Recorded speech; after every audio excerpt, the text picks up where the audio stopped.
Yuk jadi bagian dari dakwah kami. Dukung operasional dakwah dan sosial kami, raih pahala amal jariah yang terus mengalir sampai hari kiamat.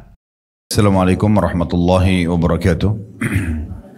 Alhamdulillah, wassalatu wassalamu ala rasulillah. Segala puji dan puja kehadirat Allah subhanahu wa ta'ala, juga salawat dan taslim kepada Nabi besar Muhammad sallallahu alaihi wa ala alihi wa sahbihi wasallam.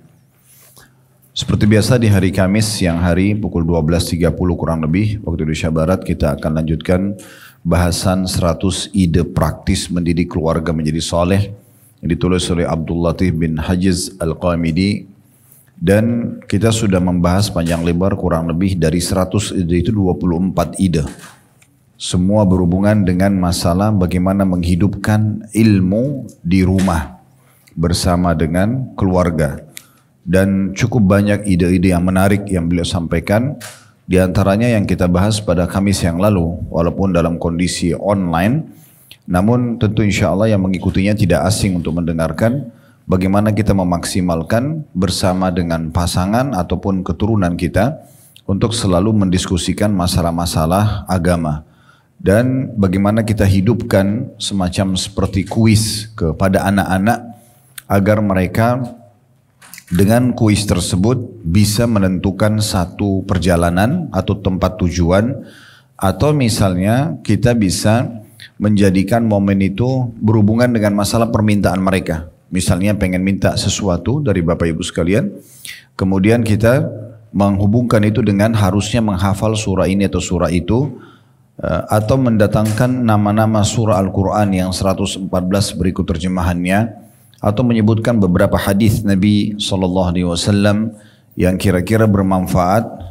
Tentunya semua bermanfaat, tetapi bermanfaat bagi dia di umurnya atau di umur anak-anak itu. Seperti hadis-hadis pendek saja, itu kan. Man la yarham la yurham, siapa yang tidak mengasihi maka tidak akan dikasihi misalnya. Atau hadis-hadis yang serupa dengan itu, yang mudah untuk dihafal, baik bahasa Arabnya ataupun terjemahannya, dan kita selalu hidupkan itu. Kalau idealnya setiap hari, kalau tidak maka setiap ada momen kumpul keluarga. Misalnya kalau ibu-ibu sekalian sama suaminya hanya bisa maksimal di weekend saja, karena di weekday itu masing-masing punya aktivitas, misalnya ketemunya juga sudah malam, maka di weekend ini tempat atau waktu di mana kita akan menghabiskan bersama keluarga dan tempat yang akan kita tuju, apakah di dalam rumah untuk kumpul ataupun di luar rumah, maka tetap kita harus hidupkan suasana ilmu itu di antara kita dengan melemparkan tadi surah-surah tertentu dalam Al-Quran atau nama-nama surah atau sebab turunnya ayat atau beberapa hadis Nabi SAW atau kisah-kisah orang-orang soleh sebelum kita atau kisah-kisah orang-orang yang dibinasakan justru oleh Allah Subhanahu Wa Taala karena kekufuran mereka. Jadi semua ini akan membantu sekali kita menghidupkan suasana ilmu di rumah dan membentuk keluarga yang soleh. Dan sudah sering kami sampaikan, majelis ilmu itu adalah pondasi dasarnya iman. Tidak akan mungkin ada iman seseorang yang mendongkrak dia untuk selalu mau mengerjakan perintah Allah dan meninggalkan larangan kecuali dengan ilmu. Harus ada ilmunya. Jadi dengan kita duduk seperti ini, baik caranya seperti ini, offline ataupun teman-teman yang mengikuti kita online dari seluruh Nusantara tentunya. Kemudian juga otodidak, misalnya mendengarkan ceramah di rumah, memutarnya misalnya, atau mendengarkan ayat-ayat Al-Quran, kemudian dengan terjemahannya yang sering kami bahasakan, kita orang Indonesia karena tidak semua paham bahasa Arab, usahakan dengarkan tilawah Al-Quran itu dengan terjemahannya. Ya, kemudian kita hidupkan suasana itu, maka ini akan mendatangkan keimanan. Orang kalau sudah tertanam iman dalam hatinya dan iman itu bisa bertambah dengan ketaatan, berkurang dengan kemaksiatan, maka dia akan bisa mengubah semua pola negatif yang ada pada dirinya. Ya, apapun itu sifatnya. Bahkan dia bisa mengubah banyak karakter-karakter buruk seperti orang yang pelit menjadi orang yang dermawan, orang yang penakut menjadi pemberani. Ya, orang yang jahat bisa bertaubat dan menjadi orang-orang yang baik atau soleh dan soleh, semua itu karena keimanan. Dan iman tidak mungkin ada tanpa ilmu. Makanya ilmu itu dihidupkan di banyak sekali peluang-peluang dan kesempatan. Ya, karena kita tahu anak-anak kita kalaupun masih sekolah mereka tidak bisa hadir di majelis ilmu. Maka kita bisa menghidupkan itu. Misalnya ibu dapatkan hari ini pelajaran apa?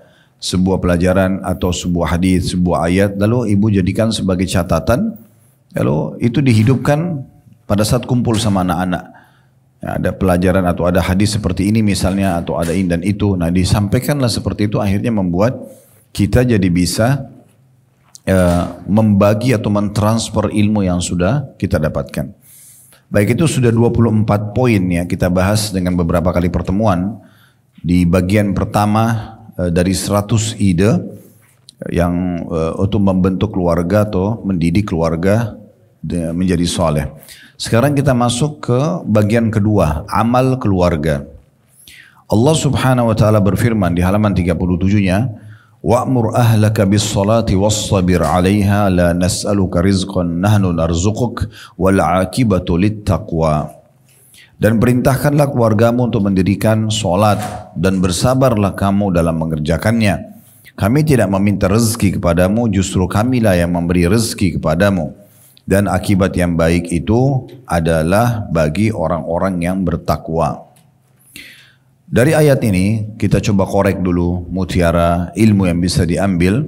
Di sini adanya perintah agar seluruh anggota keluarga saling mengingatkan agar menghidupkan sholat.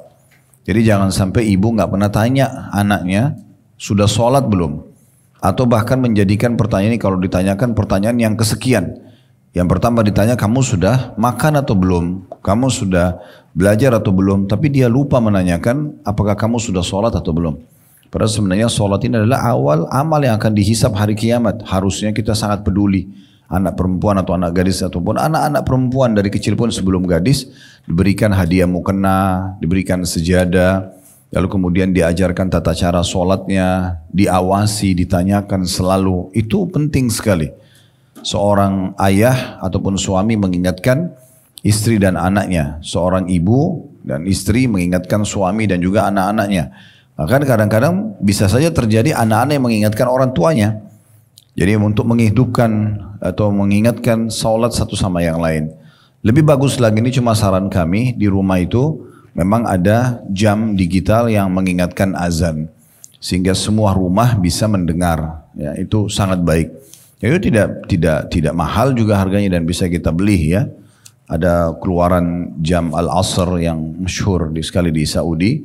Itu sangat bagus, ukurannya juga tidak terlalu besar. Dia juga bisa diletakkan di mana-mana, bisa digantung, bisa diletakkan di meja. Atau mungkin umumnya lah ya, yang dijual di Indonesia saja, kita bisa mendapatkan jam yang mengingatkan waktu sholat. Sehingga azan itu terbiasa atau biasa dikumandangkan di rumah dari jam digital tadi ya. Itu sangat baik mengingatkan waktu sholat. Di situ ada kayak di masjid itu juga ada ya biasa. Itu mungkin bisa kita jadikan sebagai salah satu program. Saya sholat beberapa waktu lalu subuh di salah satu masjid. Itu ada program ada aplikasi yang bagus sekali di jam digital itu, tidak umum, bukan seperti umumnya masjid-masjid, tapi dia ada 5 waktu sholat dengan waktu duhanya. Kemudian ada peringatan tentang Ramadan sisa berapa hari lagi. Ya, kemudian haji sisa berapa hari lagi. Itu tertulis semuanya di layar itu. Kemudian ada juga jam-jam yang jam dunia di ibu kota yang dibutuhkan untuk diketahui, terutama ibu kota negara-negara Muslim. Maka kita jadi tahu gitu ya. Dan sekian banyak informasi saya lihat yang sangat menarik. Cuma saya memang belum sempat tanyakan kepada panitianya. Tuh, pengurus masjid saya akan tanyakan insya Allah, dan kalau saya dapat informasinya nanti saya coba share ke panitia di sini untuk bisa berbagi ke jamaah sehingga bisa memiliki aplikasi. Itu sangat bagus sekali. Jadi kita hidupkan azan dan akhirnya saling mengingatkan satu sama yang lain. Dan juga kita harus menjadi suri tauladan yang baik. Ibu lagi sesibuk apapun, kalau sudah azan tunjukkan kepada suami, tunjukkan kepada anak-anak, kita sholat waktunya sekarang. Jadi 5-10 menit sebelum azan itu kita sudah persiapan segala macam, sudah mengajak mereka dan merasa itu lebih penting daripada mendudukkan mereka mengajar matematika atau fisika ataupun ya makan bersama. Lebih penting sholat dari semua itu. Maka ini penting sekali yang harus kita ambil pelajaran dari potongan ayat surah Thaha ayat 132 tadi, wa'mur ahlaka bis-shalah wastabir 'alaiha.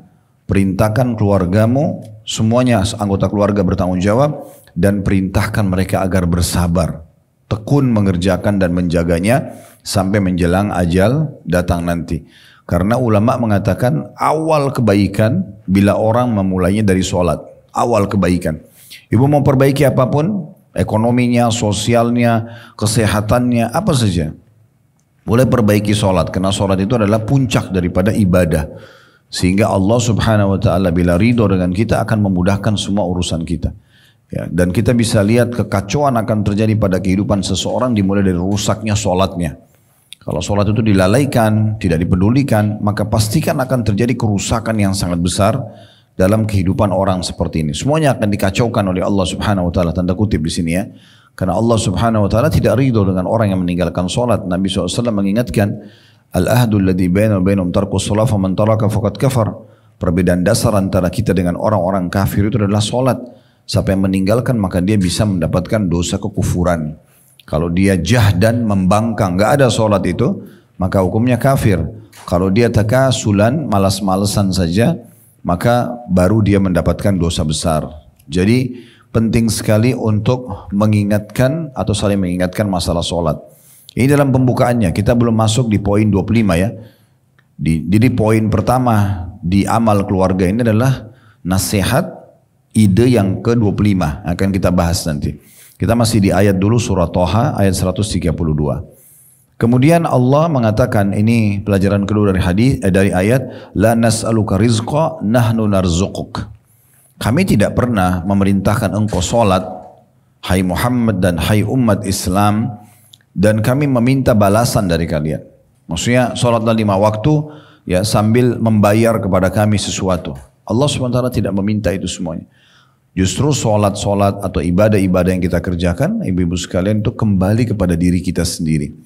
Makanya dalam sebuah hadis yang sahih riwayat Bukhari, hadis qudsi, Allah Subhanahu wa taala berfirman, sesungguhnya wahai hamba-hambaku, amal-amal yang aku perintahkan pada kalian itu akan aku ya sempurnakan dan kembalikan kepada kalian sendiri.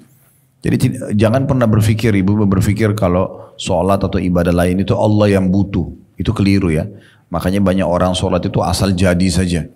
Sujud ruku semaunya sendiri. Waktunya pun telat gak ada masalah. Karena dia pikir Allah yang butuh. Dia seperti stor kewajiban saja. Ini pemahaman persepsi harus diluruskan. Kitalah yang butuh dengan sholat itu. Karena dengan sholat itu terbuka pintu komunikasi yang baik dan sehat antara kita sama Allah subhanahu wa ta'ala. Kita bisa bayangkan kalau mau memahami masalah sholat ini ibu-ibu sekalian. Bagaimana kalau kita kerja di satu perusahaan. Pemilik perusahaan itu dalam sehari memberikan peluang kita 5 kali bisa masuk ke ruangannya dan bisa menyampaikan keinginannya apa saja. Akan diberikan. Bagaimana kondisi kita sebagai staf di situ kalau kita ya, mendapatkan peluang itu. Tiap hari pada saat jam kerja kita, ya, itu kita bisa bertemu dengan owner perusahaan dan 5 kali sehari itu bisa menyampaikan apa saja hajatnya dan akan diberikan. Itu rasionalnya orang sholat. Kita dipanggil oleh Allah subhanahu wa ta'ala dengan hayya ala sholah, hayya ala falah. Ayo mengerjakan sholat, ayo menuju pada kemenangan. Dan semua muadzin, mau orang Arab, mau orang Melayu, mau orang hitam dari Afrika sana, berkulit hitam maksud saya, dan orang bule di Eropa sana, atau di Amerika tetap sama. Akan kumandannya sama, itu panggilan dan seruan dari Allah subhanahu wa ta'ala.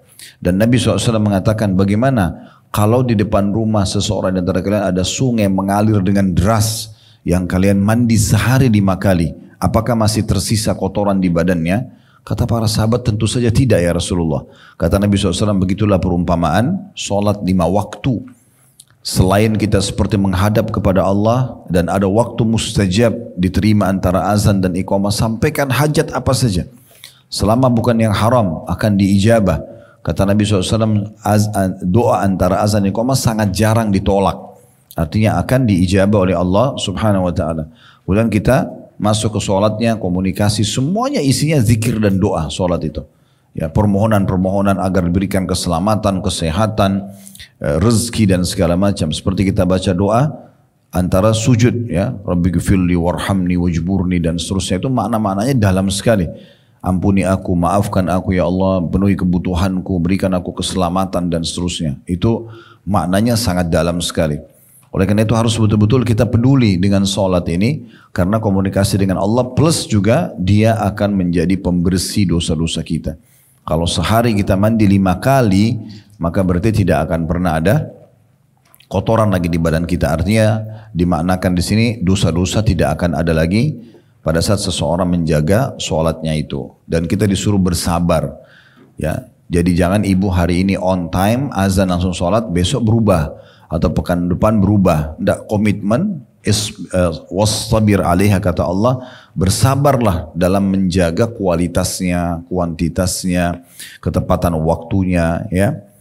Dan sholat itu akan sempurna, pernah kami sampaikan kalau berkumpul 3 hal, Bu, ya.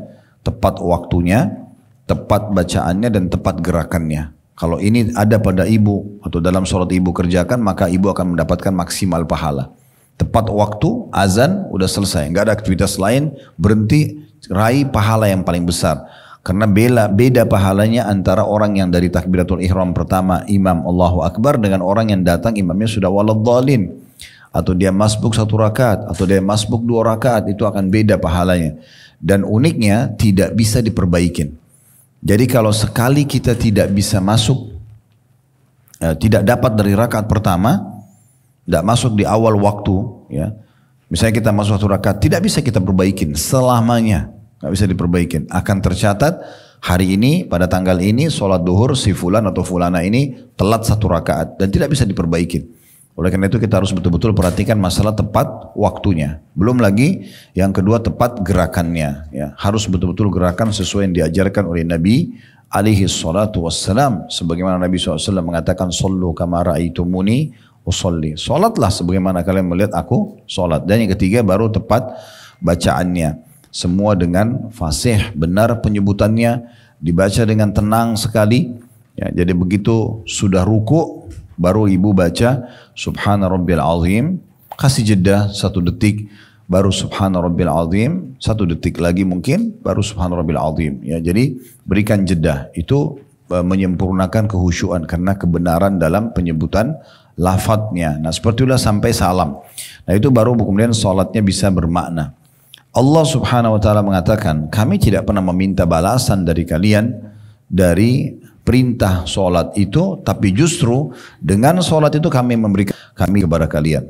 Itulah makna firman Allah subhanahu wa ta'ala, kami tidak meminta rezeki kepadamu, justru kamilah yang memberi rezeki kepadamu. Maksudnya dengan sholat itu akan diberikan rezeki, karena yang dibahas oleh Allah masalah sholatnya. Ya, kalau ibu-ibu sekalian sudah berusaha untuk menjaga ini maksimal, maka akan mendatangkan keberkahan di semua amal-amal yang lain. Tidak akan ditemukan ada orang yang selalu on time sholat, benar, tepat waktu, tepat gerakan, tepat bacaan, lalu kemudian dia lalai dari ibadah yang lain. Itu umumnya mereka akan lebih mudah untuk mengerjakan yang lain karena Allah berikan keberkahan dalam pelaksanaan ibadah itu. Itu termasuk bagian rezeki, ya. Rezeki itu bukan hanya uang saja, tapi masuk dalamnya juga peluang orang dan keinginan kuat dalam hatinya untuk mengerjakan ketaatan, meninggalkan pelanggaran, itu semua juga rezeki, ya. Karena rezeki itu apa yang bisa membuat roda kehidupan berjalan, itu namanya rezeki. Jangan sampai kita kurung rezeki itu hanya di uang saja, ya. Kemudian bagian yang ketiga dari ayat ini adalah wal aqibatu littaqwa. Artinya kesudahan yang baik, ya, itu akan diraih oleh orang-orang yang bertakwa di dunia. Kalau ibu selalu menjaga ketakwaannya, kepatuhannya kepada Allah, diantaranya adalah menjaga sholat tadi dengan 3 halnya, tepat waktu, tepat gerakan, dan tepat bacaan, maka di dunia akan diberikan, dipenuhi kebutuhannya, dan di akhirat juga akan mendapatkan maksimal balasannya. Sekarang kita masuk di poin pertama di masalah amal keluarga ini, dan ini ide yang ke-25 dari 100 ide praktis untuk membentuk keluarga yang saleh. Penulis mengatakan, mengajak keluarga beribadah, mengharuskan mereka dan membiasakan mereka di atasnya, seperti memerintahkan mereka agar mendirikan sholat, bertanya kepada mereka tentangnya. Ini tadi sudah kita singgung, ya. Jadi ada di antara ibu-ibu tidak pernah nanya sholat anaknya, tapi dia lebih peduli dengan penampilan anaknya, dengan sudah makan atau belum, tapi sholat tidak pernah ditanya.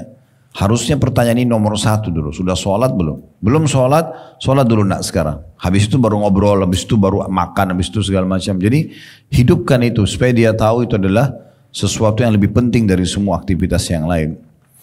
Di sini dikatakan mengajak keluarga beribadah, mengharuskan mereka dan membiasakan mereka di atasnya atau maksudnya dalam pelaksanaannya, seperti memerintahkan mereka agar mendirikan sholat, bertanya kepada mereka tentangnya, maksudnya tentang sholat, memonitoring ya, atau memonitor siapa yang melalaikannya. Ya, misalnya ada yang belum sholat anak-anak, kenapa nggak sholat? Nah, apa sebabnya gitu kan? Ayo sekarang sholat yuk, yang kita rangkul dia dan kalau perlu kita temani. Dan sebagai tambahan informasi, ibu bisa mengerjakan sholat 2 kali. Ya, misal contoh anak ibu sudah gadis misalnya pulang dari sekolah SMP SMA dia belum sholat, ibu tanya sudah sholat belum nak? Belum. Oke, ibu tadi sudah sholat tapi ibu mau temanin kamu biar dapat pahala berjamaah, biar dia lebih semangat. Tidak apa-apa kita uduk lagi, nggak apa-apa kita pakai mukena lagi demi untuk ya, mendidik dia bahwa sholat itu penting. Dan ini boleh dikerjakan, cuman sholat yang kedua ibu ini sudah terhitung hukumnya sunnah.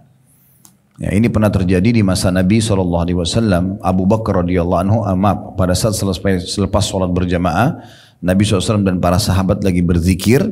Kemudian ada orang datang telat sendirian saja.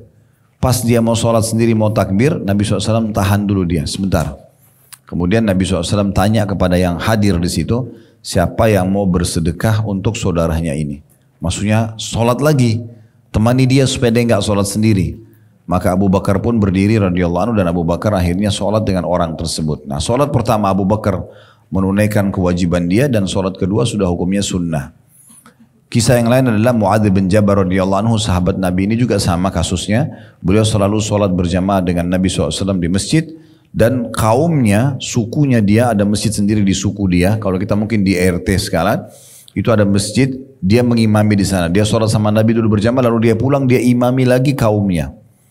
Ya, karena memang belum ada yang bisa mengimami mereka. Maka yang kita tarik benang merahnya adalah hukum bolehnya sholat sampai 2 kali seperti ini. Ya.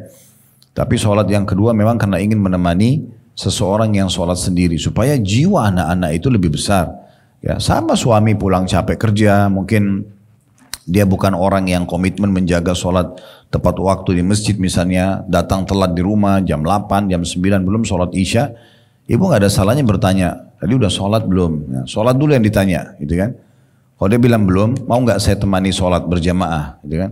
Atau kalau kita tahu memang sebenarnya jadwal dia adalah dia jarang sekali sholat on time di masjid dekat kantor atau apa saja itu di jalan, maka ibu sudah siapin, bukan hanya ibu sudah siapin juga mungkin yang dia butuhkan untuk perlengkapan sholatnya, lalu temanin dia sholat. Itu kan akan menghidupkan ibadah, suasana ibadah di antara suami istri ini, kemudian habis itu baru aktivitas yang lainnya seperti makan dan segala macam hal. Nah ini yang dimaksudnya. Ini juga kita memonitor mereka yang melalaikan dan menghukum siapa yang berusaha melepaskan diri darinya. Ini terjadi pada anak-anak ya. Kalau misalnya mereka sampai meninggalkan sholat, maka tidak masalah kita marah ya. Tapi marah ini karena Allah Subhanahu Wa Taala. Kita marah karena dia melalaikan ya kewajiban itu, sholat itu. Dan tunjukkan kalau ibu lebih marah daripada dia tidak makan, daripada dia tidak tidur, itu lebih marah daripada dia meninggalkan sholat. Ya. Jadi sholat itu lebih penting daripada semua aktivitas. Itu penting sekali. Ya. Sehingga akhirnya dia merasa itu adalah sebuah hal yang harus selalu dijaga. Allah Subhanahu wa taala berfirman wa'mur ahlaka bis-shalah, dari potongan ayat tadi surah Thaha ayat 132, dan perintahkanlah keluargamu untuk mendirikan salat. Dan dari hadis Abdullah ibn Amr radhiyallahu anhuma, Abdullah dan Amr dua-duanya sahabat, dia berkata Rasulullah SAW bersabda, muru auladakum bis-salati wa hum abna'u 7 sinin wadribuhum 'alaiha wa hum abna'u 10 wa farriqu bainahum fil madaji'. Perintahkan anak-anak kalian agar mendirikan sholat saat mereka berumur 7 tahun dan pukullah mereka karena meninggalkannya saat mereka berumur 10 tahun dan pisahkanlah mereka di tempat tidur. Ada footnote di situ nomor 17 di bawah, Sahih Sunan Abi Dawud jilid 1 halaman 97 di nomor 466. Kita coba korek dulu mutiara hadis ya, ilmu dari hadis ini. Yang pertama adanya perintah dari Nabi SAW untuk terus memerintahkan anak-anak agar sholat. Ya.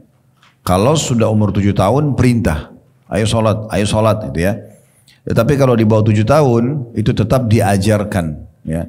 biarkan dia biasa ikut gerakannya, kita puji kalau dia melakukannya gitu kan. Biarkan dia mengikuti kita dalam gerakan, dalam berpakaian dan segala macam. Karena biasanya anak-anak itu sering memperhatikan apa yang dilakukan oleh orang tuanya ya. Kalau si ayah mungkin diperhatikan oleh anak laki-lakinya, kalau si ibu diperhatikan oleh anak perempuannya, itu sudah umum ya. Sehingga apapun yang ibu biasa lakukan itu pasti akan di copy paste oleh si anak perempuan itu umumnya gitu ya. Cara minum, cara ngobrol, cara terima telepon, apa saja ya. Segala macam itu akan dicontohi. Nah seperti itulah juga kita bagaimana mendidik mereka agar peduli dengan sholat. Di bawah 7 tahun ibu hanya mengajak saja dan merayunya atau memujinya. Kadang-kadang mungkin dia masih berlari-lari sana sini nggak masalah. Yang penting dia tahu kalau itu sholat. Sejadah ditebah kemudian mukennah juga disiapkan. Berarti akan didirikan sholat. Nah dia sudah mulai faham. Di 7 tahun ini sudah mulai harus lebih tegas ya, agar dia mengerjakan sholat. Dan pelajaran yang kedua adalah boleh memukulnya kalau sampai 10 tahun. Tetapi pukulan ini dijelaskan oleh para ulama, yaitu darbatun ghairu mubarrah, pukulan yang tidak boleh berbekas. Ini nggak boleh dipukul sampai merah, dicubit segala macam, itu nggak boleh. Pukulan itu pun hanya pukulan yang tidak boleh berbekas. Ini dijelaskan oleh ulama di 2 keadaan. Memukul anak-anak yang tidak mau sholat di umur 10 tahun. Atau tidak mau berbakti sama orang tua di umur 10 tahunan ya. Sudah dianggap dia sudah bisa membedakan mana baik dan mana buruk. Juga dengan istri yang nusyul. Yang membangkang tidak mau menjalankan tugasnya di rumah. Maka Allah mengatakan dalam surah An-Nisa. Diingatkan dengan baik-baik. Kalau tidak mau maka dia harus dihajar atau diboikot, diranjang, tidak terjadi interaksi biologis. Kalau tidak maka dipukul. Tapi pukulan ini disepakati ulama sama dengan pukulan anak dan pukulan pada istri, pukulan yang tidak boleh berbekas. Ulama memberikan gambaran yaitu menggunakan contoh, salah satu contohnya menggunakan kayu siwak saja. Ya, jadi hanya peringatan biasa, bukan berarti dicubit, dipukul dan segala macam itu ya. Yang biasa orang KDRT dalam rumah itu semua hal yang harus dijauhi ya. Berapa banyak anak-anak kecil justru yang lari dari rumahnya, yang trauma tidak mau melakukan ibadah justru karena kekerasan yang terjadi pada saat mendidik mereka. Jadi salah faham dengan masalah bolehnya memukul. Padahal pukulan ini kalau betul-betul sudah sering diperintahkan, kita lihat transisi ya. Jadi 7 tahun ke 10 tahun itu 3 tahun transisinya. Artinya selama 3 tahun kita terus menyuruhnya. Kalau sampai dia betul-betul sudah tidak mau kerjakan, padahal 3 tahun kita ingatkan terus, maka di situ berarti baru boleh dipukul. Itu yang dimaksudkan dengan makna hadis. Kemudian pelajaran yang ketiga yang bisa diambil adalah adanya perintah untuk memisahkan mereka di ranjang kalau sudah 10 tahun. Kalau ibu Allah berikan karunia rumah yang luas, Masya Allah bisa membagi anak-anak masing-masing di kamarnya, itu sangat bagus. Ya. Jadi masing-masing di kamarnya saja. Perempuan sama perempuan juga dipisah, laki-laki, apalagi kalau laki-laki sama perempuan, sesama jenis saja dipisah. Ya, kalaupun darurat, mereka harus sekamar, maka ranjangnya dipisah. Karena di sini dikatakan dan pisangkanlah mereka di tempat tidur. Berarti masih boleh satu kamar, tetapi mereka pisah ranjang. Ya, tetap saja syaitan ada. Ya, bukan berarti perempuan sama perempuan lalu mereka tidak saling tergoda atau laki-laki sama laki-laki. Tetap saja syaitan akan bisa merusak ya kehidupan anak Adam karena memang iblis berjanji untuk itu. Bagaimana dia merusak amal ibadahnya dan karakternya manusia itu supaya jauh dari iman dan amal saleh tentunya ya. Oleh karena itu salah satu perintah ini untuk memisahkan mereka sangat baik. Ya, kalau laki-laki sama perempuan lebih baik tentu beda kamar ya. Tapi kalau laki-laki sama laki-laki, perempuan sama perempuan tidak masalah, ranjangnya susun, ranjangnya terpisah, intinya dipisah di tempat tidur. Termasuk harus dipisahkan dari tidurnya orang tua. Jadi nggak boleh kita biasakan anak-anak tidur bersama kita, apalagi kalau sedang terjadi interaksi biologis antara suami istri segala macam ini, mereka merekam. Ya, ini berbahaya sekali. Oleh karena itu kita harus hati-hati dalam masalah ini, ya, karena mereka belum saatnya memahami tentang masalah pendidikan biologis atau seksual itu, dan juga kalau mau diajarkan bukan dengan cara menunjukkan pada mereka, gitu kan? Karena mereka merekam. Pernah ada satu kejadian di salah satu keluarga kami lagi bertamu di satu rumah, gitu, lagi pada kumpul rame-rame. Terus ada satu tamu datang, kebetulan yang punya rumah ini punya anak laki-laki, umurnya mungkin 3 tahun atau waktu itu 3 tahun setengah. Kemudian ada tamu datang bawa anak perempuannya seumuran itu juga gitu. Waktu yang dewasa ini pada duduk ngobrol, laki-laki sama laki-laki perempuan, terus tiba-tiba mereka kehilangan anak kecil dua ini, mana ini, tapi masih di rumah itu sih. Terus mereka pada cari mana mereka ternyata ditemukan dalam kamar, si anak laki-laki ini sudah tidurin anak perempuan itu dan ditutup selimut. Jadi kayak dia mungkin melihat orang tuanya, umur 3 tahun setengah, dia nggak paham apa-apa. Tapi mungkin karena biasa diperlihatkan, ya. Oleh karena itu kalau mau terjadi interaksi-interaksi seperti ini harusnya dihindari, ya. Beda kalau orang cuma salaman, mengecup kening mungkin ya, tapi kalau sudah bermesraan harus dijauhi dari mata anak-anak, ya. Itu karena bahaya bagi mereka. Mereka tidak paham, mereka pikir itu bentuk kasih sayang. Contoh dalam pendidikan anak sering kami sampaikan, kita gemes saja sama anak-anak dengan menggigitnya misalnya, karena dia lucu gitu kan, menggemeskan kita gigit, itu sebenarnya bagi dia pendidikan. Makanya jangan heran kalau dia biasa gigit orang lain, karena bagi dia itu sayang gitu ya. Jadi kita jangan lampiaskan hal-hal seperti itu pada anak-anak yang bisa membuat dia berpikir itu adalah positif. Karena nggak mungkin orang tua saya buat ke saya kecuali karena itu baik kan begitu. Atau mungkin kita gemes dengan memukulnya atau kita mencubitnya walaupun tidak sakit. Bagi dia itu adalah pendidikan. Oh ini berarti yang boleh saya kerjakan. Kan seakan-akan begitu ya. Nah ini hati-hati sekali. Begitu juga dengan cuplikan-cuplikan. Hati-hati. Kita kalau sudah dewasa mungkin kita nonton cuplikan kadang-kadang juga membangkitkan syahwat. Mau tidak mau manusiawi. Udah orang ciuman dan segala macam. Kalau anak-anak itu beda. Kalau dia sempat lihat cuplikan dan ibu tidak mengontrol handphone yang dia lihat. Dibiarin aja dia tonton terserah deh, yang penting dia tenang, ibu juga mungkin aktivitas supaya tidak diganggu, lalu membiarkan dia sembarangan tanpa dimonitor, tidak ditahu apa yang sedang dia tonton. Itu kalau dia lihat adegan seperti itu, bagi dia adalah, oh saya harus begitu. Kalau kita dewasa beda, tapi mereka ya masih pasti berpikir, oh berarti kalau saya besar, saya harus punya teman perempuan atau laki-laki, ya kemudian saya harus ciuman seperti itu, di jalan kah, di taman kah, itu terekam kan di benak mereka. Maka betul-betul harus kita mengontrol semua itu agar tidak terjadi hal-hal negatif ya. Termasuk pelanggaran pelecehan seksual atau pelanggarannya itu kayak terjadi LGBT.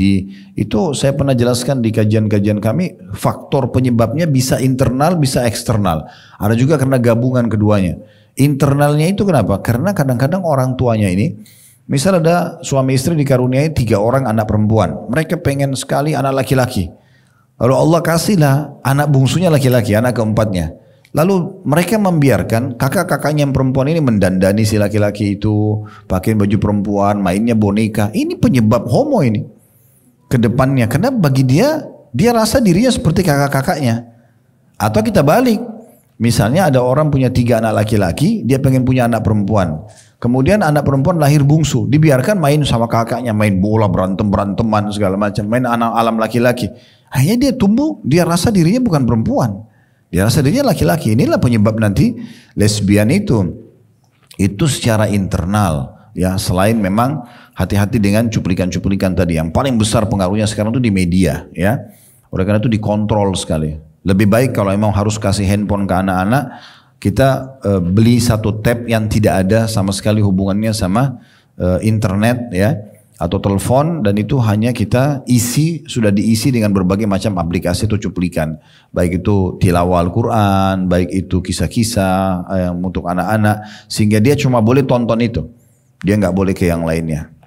Saya tertarik kemarin ada salah satu teman Ustadz juga, beliau minta waktu ketemu, kemudian pada saat ketemu saya pikir umum gitu, kita mungkin biasa ngobrol, para ustadz ketemu ngobrol masalah perkembangan dakwah, suka dukanya dan segala macam, kita berbagi, mungkin ada yang butuh buku atau kitab tertentu, lalu yang punya mungkin bisa meminjamkan atau segala macam gitu ya.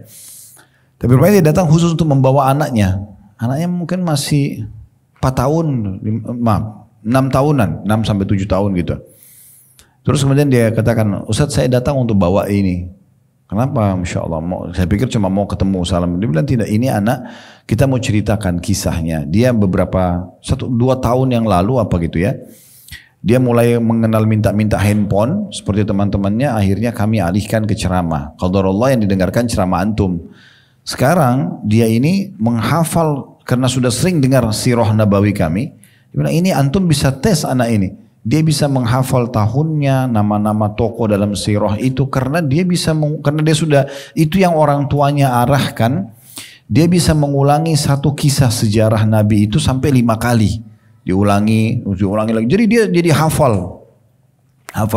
Dan dengan itu ternyata dia termotivasi untuk mendengarkan ceramah-ceramah yang lain. Sirah Nabawi itu puluhan kisah, puluhan episode ya gitu. Dan dia bisa menguasai sampai nama-namanya, tahun-tahunnya, nama-nama tokoh dalamnya itu sangat bagus kan gitu. Nah itu contohnya. Jadi tergantung bagaimana kita membiasakan anak-anak kita. Jadi harusnya kita memang menghidupkan suasana itu. Jangan sekali lagi kita mentransfer apa yang dulu kita diberikan oleh orang tua kita. Karena kita harus bisa berubah. Belum tentu orang tua kita bisa mendidik ya, kita sebagaimana kita harapkan nanti kita bisa mendidik anak-anak. Misal contoh kita baru bisa baca Quran di umur 20-30 tahun. Jangan diwariskan pada anak-anak hal seperti itu. Harus mereka 10 tahun kalau perlu sudah hafal Quran gitu kan. Lebih baik kita menutupi kekurangan kita di mereka. Nah seperti itu gambarannya. Kemudian selanjutnya ada hadis. Ya, kalau tadi itu tentang anak-anak, sekarang tentang suami istri yang berhubungan dengan bagaimana menghidupkan sholat bersama-sama. Ya. Dari Abu Hurairah radhiyallahu anhu, dia berkata Rasulullah sallallahu alaihi wasallam bersabda, rahimallahu rajulan qama minal laili fa shalla wa ayqadha imra'atahu fa in abat nadhaha fi wajhihal ma. Rahimallahu al-mar'ata qamat minal laili fa shallat wa ayqadhat zawjaha fa in aba nadhahat fi wajhihil ma. Semoga Allah merahmati seorang laki-laki, di sini posisinya sebagai suami, yang bangun malam lalu dia sholat. Dia pun membangunkan istrinya. Bila istrinya menolak, maka dia memercikan air ke wajahnya. Semoga Allah merahmati seorang wanita, di sini seorang istri yang bangun malam, lalu dia ingin sholat atau dia sholat malam, dia membangunkan suaminya. Bila suaminya menolak, maka dia memercikan air ke wajahnya. Ada footnote nomor 18, Sahih Sunan Abi Daud, jilid 1, halaman 243, nomor hadisnya 1160.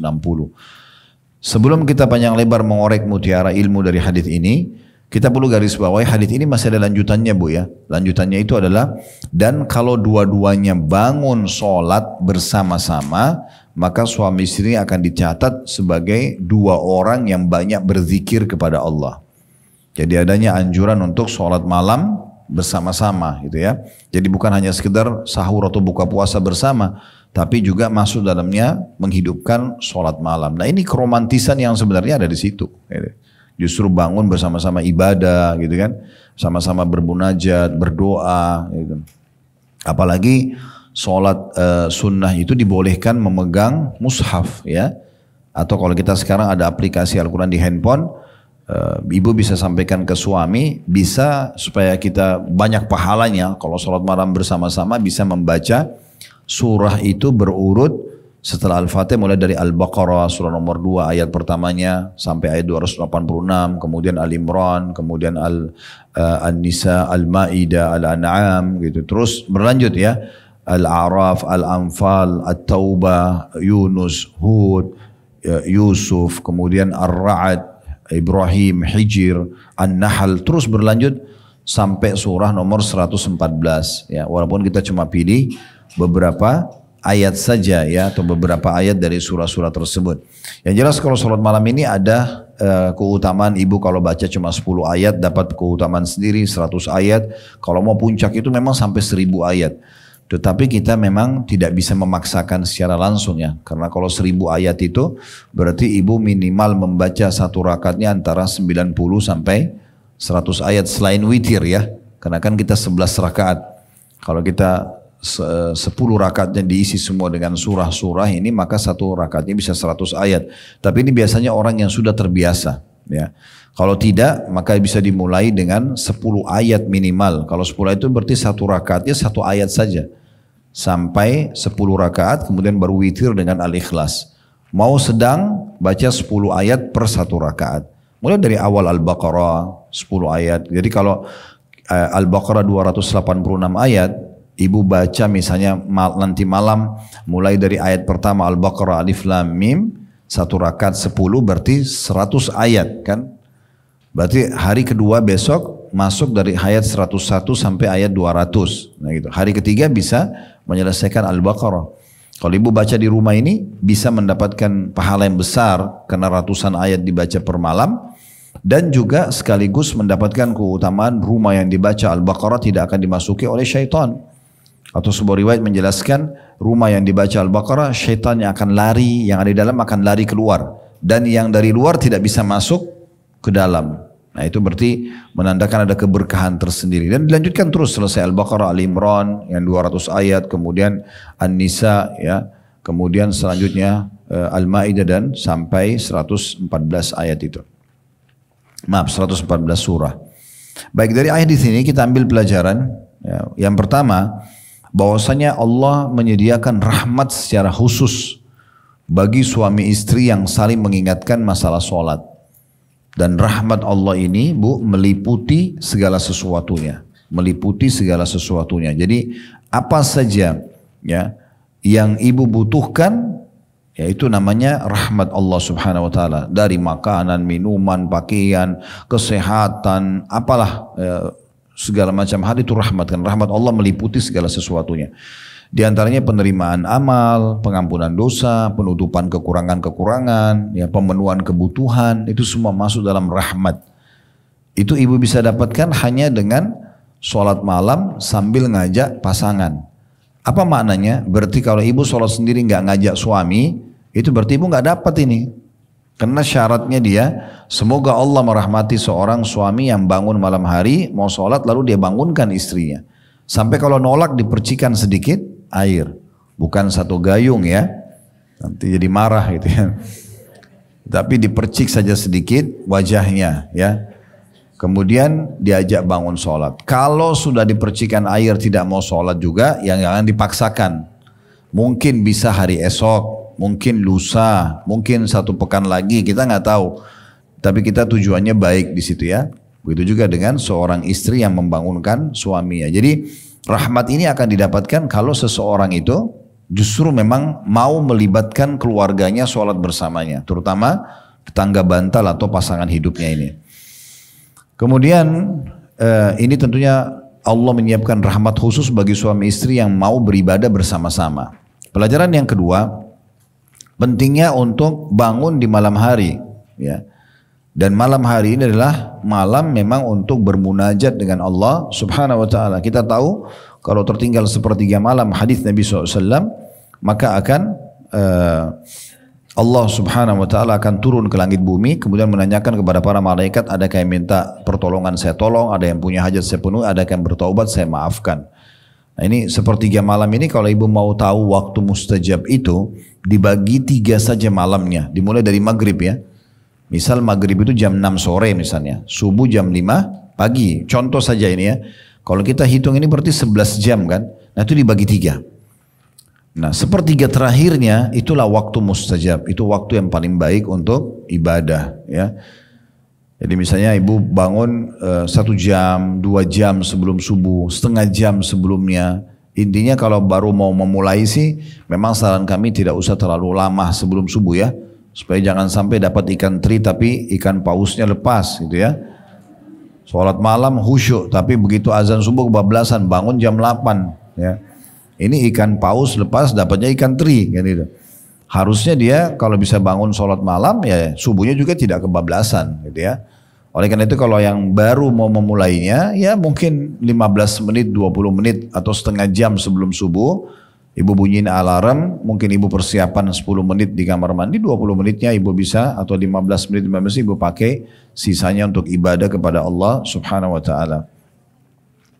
Jadi ini ada anjuran untuk bangun malam, dan memang umat Islam ini memang waktu malam itu waktu yang mahal ya. Bukan untuk tidur semuanya, tapi memang untuk bermunajat dengan Allah Subhanahu wa taala ya. Dinukil sebuah kisah, saya nggak tahu pernah saya sampaikan atau tidak. Kalaupun sudah pernah, mungkin ini sebagai pengulangan agar kita mengingat kembali. Ada seorang ratu di masa kerajaan Abbasiyah, namanya dia Amatullah, julukannya Zubaidah. Zubaidah itu sebenarnya mentega. Karena perempuan ini sangat cantik, seorang ratu kaya raya, terhormat, maka dipanggil dengan Zubaidah. Terkenal. Suaminya dia raja yang sangat kuat di masa itu, Harun al-Rashid ya.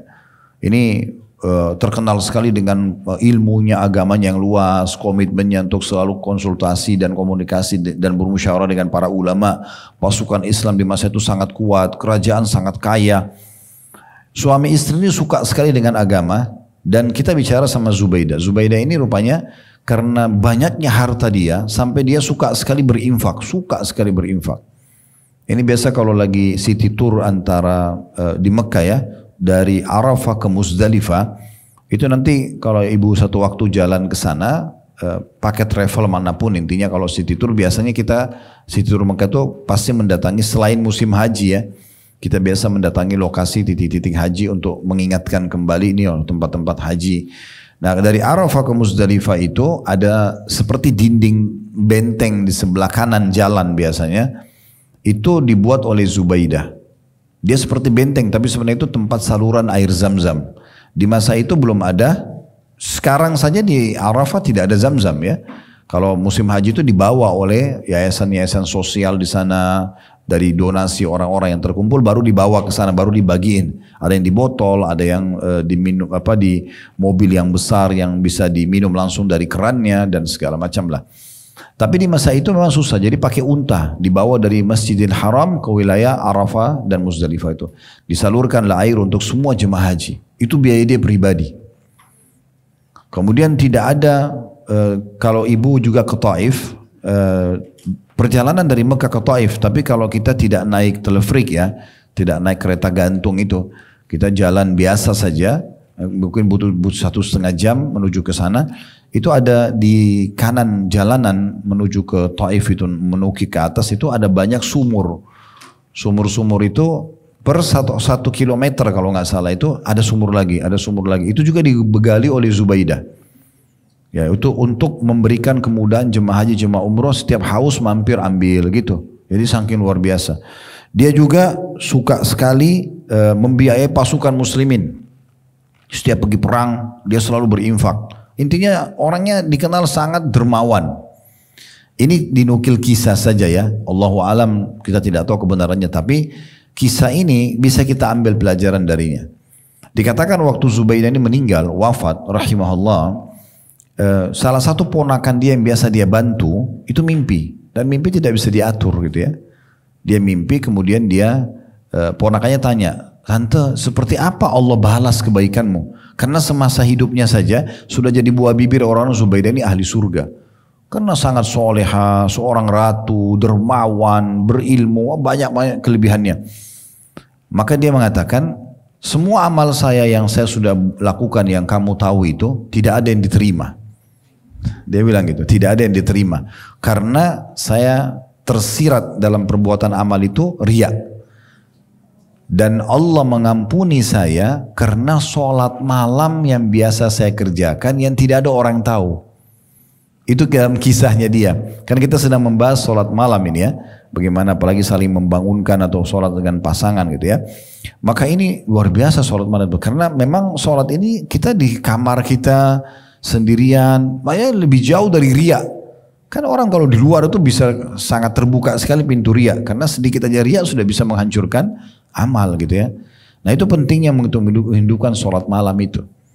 Ini faedah kedua dari hadis diambil, wa aikadzam bra'ata, dan dia membangunkan pasangannya, berarti disuruh bangun di malam hari itu. Inilah waktu mustajab. Saya pernah juga waktu awal buka restoran dulu, sempat lama sekali kontraktor atau vendor itu kontraktornya untuk menyelesaikan, sementara sewa gedung itu sudah berjalan gitu.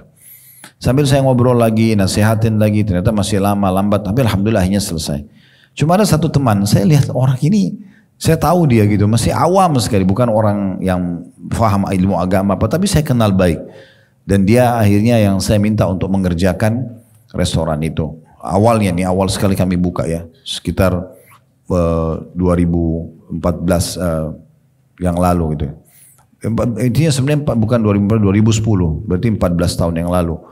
Jadi pada saat itu dia sempat bilang sama saya, "Ustaz, kenapa enggak meeting aja, selesaikan permasalahan ini?" Meeting, sudah sering meeting. Bukan, dia bilang. Meeting itu tengah malam, saya awalnya tidak nangkap itu. Tapi setelah saya renungi, oh orang ini kok kayak orang awam, dia nggak ngerti sebenarnya. Tapi dia kok kayak ngomong ini seperti Allah ingatkan dari lisan dia gitu ya. Kenapa nggak sholat malam minta sama Allah? Tuh Allah akan ijabah, gitu kan? Jadi kayak ada teguran dari Allah tapi dari lisan orang lain. Kadang-kadang dari anak kita, kadang-kadang dari sekitar kita. Kita bisa ambil pelajaran dari itu. Intinya sebenarnya sholat malam ini mahal sekali. Banyak keutamanya. Kalau kita ingin bahas tentang sholat malam ini ada puluhan hadis yang menyebutkan masalah itu. Ya, tapi yang di sini disinggung oleh penulis bagaimana menghidupkan itu di tengah-tengah keluarga. Ya, dan Nabi SAW sudah mengatakan jagalah sholat malam kalian dan jangan kalian tinggalkan karena dia kebiasaan orang-orang soleh sebelum kalian. Dan juga dalam riwayat yang lain Aisyah mengatakan radhiyallahu anha, jangan kalian tinggalkan sholat malam karena Rasulullah SAW tidak pernah meninggalkan walaupun sekali. Kalau beliau betul-betul dalam kondisi lemas ya, maka beliau mengerjakannya dalam kondisi duduk. Dalam kondisi duduk. Jadi perlu juga saya jelaskan sebuah hukum. Ibu-ibu perlu faham kalau sholat sunnah boleh dikerjakan duduk walaupun tidak ada uzur. Ya. Kayak misalnya sholat duha, sholat malam, qobliyah, ba'diyah. Ibu mau sholat sambil duduk boleh. Cuma pahalanya setengah orang yang berdiri ya. Itu kalau sholat sunnah. Kalau sholat wajib kan tidak boleh duduk kecuali punya uzur ya. Sakit betul-betul nggak bisa berdiri dan segala macam baru dia boleh duduk. Kalau sholat sunnah boleh. Sholat sunnah. Makanya dikatakan oleh Aisyah radhiyallahu anha Nabi SAW kalaupun betul-betul dalam kondisi lemas atau lagi malas. Ya mesti tanda kutip malas ya. Nabi SAW bukan malas seperti mungkin kita ya. Tapi dalam kondisi mungkin ada jiwa lagi capek dan segala macam. Tetap beliau sholat malam walaupun dalam kondisi duduk. Walaupun dalam kondisi duduk. Sebagai penutup di situ dikatakan di halaman 39 di masih poin 25 ya. Mendorong keluarga agar mengamalkan amal-amal sunnah seperti sholat witir, sholat duha, sholat-sholat sunnah lainnya dan sholat sunnah rawatib. Rawatib yang melekat dengan sholat wajib ya. Dengan menyediakan hadiah dan insentif bagi mereka. Nah, ini kalau sama anak-anak. Dan disarankan untuk memberikan insentif ini kalau mereka belum balik bu ya. Kalau sudah balik jangan. Khawatirnya nanti dia nggak kerjakan karena Allah Subhanahu Wa Taala. Tapi kalau masih kecil untuk mendidik mereka, nanti kalau ikut sholat berjamaah, ibu buatin makanan kesukaanmu ya, misal contoh ya, kita hubungkan dengan masalah itu. Atau akan beli nanti apa yang dia minta, dia pengen minta sesuatu, sepatu, sendal segala macam. Oke, tapi dengan syarat dalam minggu depan ya kita beli 1 minggu ini harus sholatnya on time ya. Ikut ya sama ibu misalnya contoh. Jadi kita hubungkan apa yang akan kita terapkan sama mereka dengan sebuah hadiah prestasi itu nggak masalah. Tapi ini usahakan bagi yang masih ya kecil ya. Kalau yang sudah balik tanamkan pada mereka kalau itu mengejar pahalanya. Walaupun boleh saja kita memberikan bonus misalnya karena tahun ini kamu menjaga sholat, ibu nilai ternyata selalu on time 1 tahun tidak salah, maka insya Allah liburan nanti ya yang menjaga seperti ini bisa menentukan kita akan rekreasi kemana. Nah itu kalau sudah balik tidak ada masalah ya. Kita motivasi begitu, tapi jangan setiap mau ibadah kita kasih sesuatu karena nanti malah dia tidak ikhlas ya, bukan karena Allah Subhanahu wa taala untuk mengejar pahalanya. Tapi yang masih kecil tidak ada masalah insya Allah. Baik, ini mungkin bahasan kita. Kita berdoa kepada Allah SWT semoga apa yang kita bahas hari ini bermanfaat buat kita semuanya dan Allah berkahi dan mudahkan kita untuk mengamalkan, dan kalau ada benar dari Allah diamalkan, kalau ada salah dari saya mohon dimaafkan. Subhanakallahumma bihamdika asyhadu an la ilaha illa anta astaghfiruka wa atubu ilaik. Wassalamualaikum warahmatullahi wabarakatuh.